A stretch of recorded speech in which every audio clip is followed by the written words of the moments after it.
Olá pessoal, vamos continuar agora um pouquinho mais do início da civilização, o início das coisas, né? Falamos um pouquinho lá dos costumes, né, primitivos, agora vamos falar de magia. A magia era a técnica de manipulação de um meio determinado, né, ambiente espiritual para se explicar o inexplicável. Era a arte de obter a cooperação espiritual voluntária e de forçar a ajuda espiritual involuntária, tá? Isso estou dizendo naquela época, tá? O livro se refere ao início da civilização, não ao nível que a espiritualidade se encontra hoje, nem das casas espíritas e tudo mais, tá? Isso era uma coisa temporal daquela época. Os objetivos da magia, feitiçaria e necromancia eram duplos: assegurar uma visão sobre o futuro e influenciar favoravelmente o meio ambiente, né, de quem estava manipulando a magia. Os objetivos da ciência são idênticos ao da magia. A humanidade está progredindo da magia para a ciência, não por meio da meditação e do raciocínio, mas sim por uma experiência longa, gradual e dolosa, ou seja, né, aquilo que antigamente era tido como milagre foi explicado pela ciência, e aquilo que hoje temos como milagre futuramente também será explicado pela ciência. Havia tanto um lado público quanto privado da magia.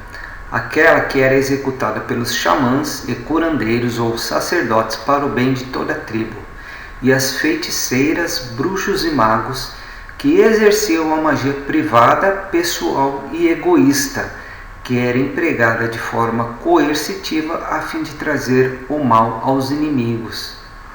Tão antigo, mas também tão atual, né? O conceito de espírito dual, né, o bom e o mal, se estendeu até a magia, dando origem à crença posterior de magia branca e magia negra. Então daí que surgiu essa questão. A magia foi um ramo da árvore religiosa revolucionária que finalmente teve como fruto a era científica. A crença em uma pedra filosofal levou a maestria com os metais, enquanto a crença em números mágicos fundamentou a matemática. Então a ciência veio da magia. O conceito do pecado vem do medo, do acaso e do pavor da má sorte, que dirigiram o homem à inversão da religião primitiva como um suposto seguro contra calamidades provenientes dos fantasmas. A prosperidade de pessoas perversas causavam tanta preocupação que foi necessário inventar os infernos para punir o violador. Então daí que surge o conceito de inferno, de queimar no inferno, do capeta te espetar com o garfo dele. A ideia da confissão e do perdão surgiu muito cedo na religião primitiva. Os homens pediriam perdão em uma reunião pública pela intenção que tinham. A confissão era meramente um rito de remissão. A renúncia veio como o próximo passo na evolução religiosa. O jejum era prática comum. Logo, as abstenções de prazer físico se tornaram um costume. O perdão do pecado. O pecado deve ser redefinido como uma deslealdade com a deidade. E há graus de deslealdade, né? A indecisão, o conflito, a indiferença. O sentimento de culpa vem da consciência de haver se violado os costumes, o que não é necessariamente um pecado, né? Não há pecado verdadeiro quando há ausência de lealdade, ou seja, quando não se tem consciência. Então, às vezes, pode-se cometer um pecado de uma forma inconsciente. Xamanismo, curandeiros e sacerdotes. os primeiros xamãs, os curandeiros, né? Estamos falando de tribos ancestrais, tribos primitivas, ok? O xamã era o curandeiro mais eminente, a personalidade foco de todas as cerimônias. O xamã chegou a ser superior ao chefe guerreiro, assinalando o começo da dominação da igreja sobre o Estado. Então a coisa começou lá atrás. Frequentemente empregavam drogas para entrar em um estado físico alterado que mistificavam sua figura frente aos companheiros da tribo.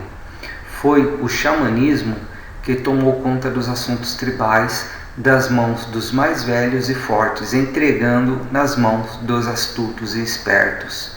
Ou seja, deixou-se de levar em consideração a experiência pelos chefes mais velhos e tudo isso foi entregue nas mãos daqueles que eram os mais espertos, né? Que faziam aquele teatro, né? A bruxaria abrangia a magia executada pelos espíritos mais primitivos não conhecidos.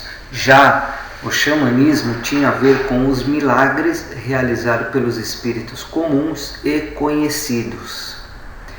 Os sacerdotes xamanistas e os curandeiros frequentemente tornavam-se muito ricos com o acúmulo de seus honorários, que alegavam ser oferendas aos espíritos. Olha só, hein, como isso é atual, apesar de ter milênios e milênios aí. Que coisa! Os xamãs vestiam-se bem e costumavam ter várias esposas. Eram aristocratas e ficavam isentos de qualquer contribuição e restrição tribal. Frequentemente eram de baixa condição mental e moral, né? Ou seja, né? O golpe, né? Eliminavam seus rivais, denominando-os bruxos e feiticeiros. O homem primitivo considerava o xamã como um mal necessário. Olha só, queimaram o filme dos curandeiros. As repercussões sociais da prece. Vamos falar da prece. Se vós realmente desejais vencer o hábito de criticar algum amigo, o meio mais rápido de realizar essa mudança de atitude é estabelecer o hábito de orar por essa pessoa. Então é aquilo que ensinamos hoje, né?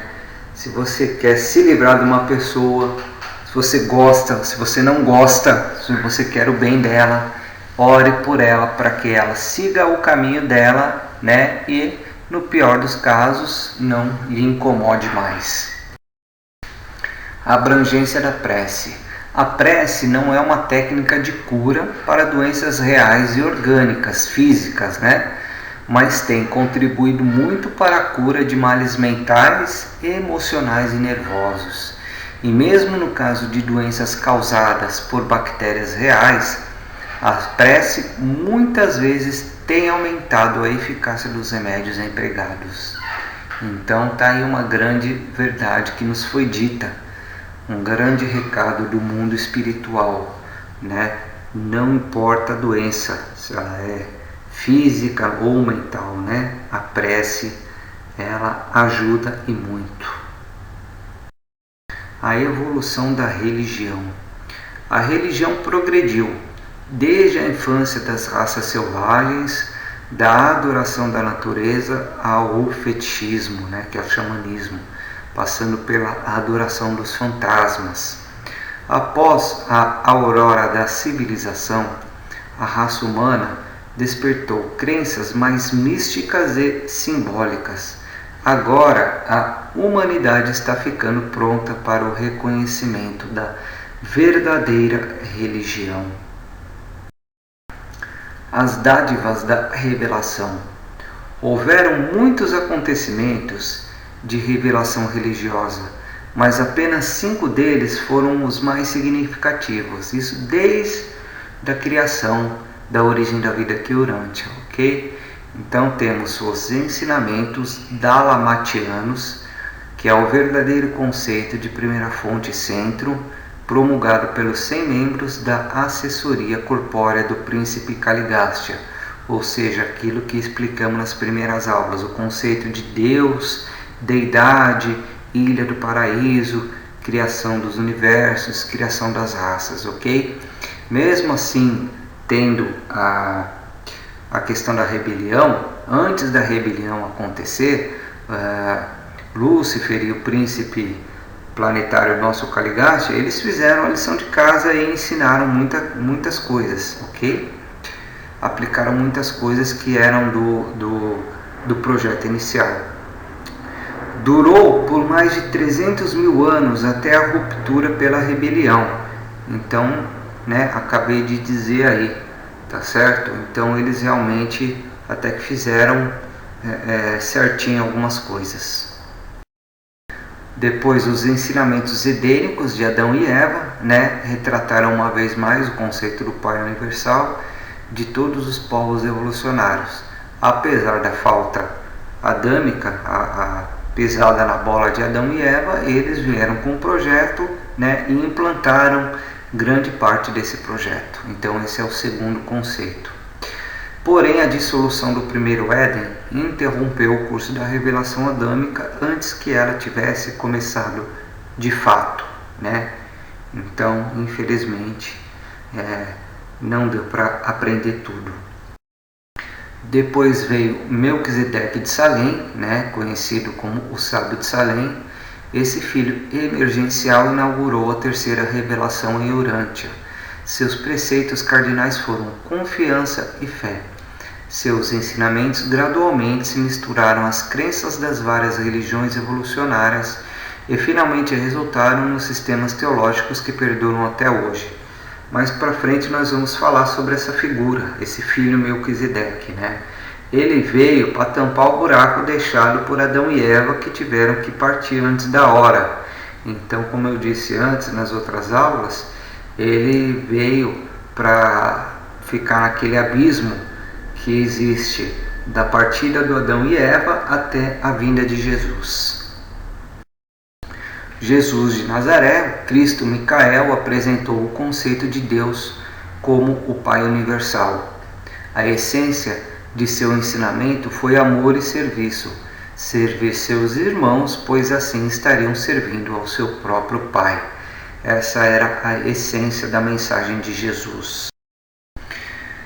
Então assim terminamos mais uma aula, mostrando para vocês aí, para quem quiser acreditar, as grandes verdades que aconteceram na nossa história. Um abraço e até a próxima.